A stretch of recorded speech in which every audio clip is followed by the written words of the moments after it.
الحقيني يا تيتا، أنا عايزة أبقى زي البنات القمر اللي جسمهم كيرفي ومعالم الأنوثة باينة، بس مش عايزة حاجات غلط ولا أدوية.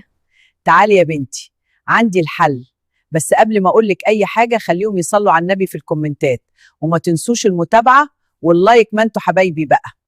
بص يا بنتي، مفيش دهان سحري بيكبر الأماكن دي فجأة، لكن في حاجات طبيعية تساعد جسمك يبان أحلى وأنثوي أكتر.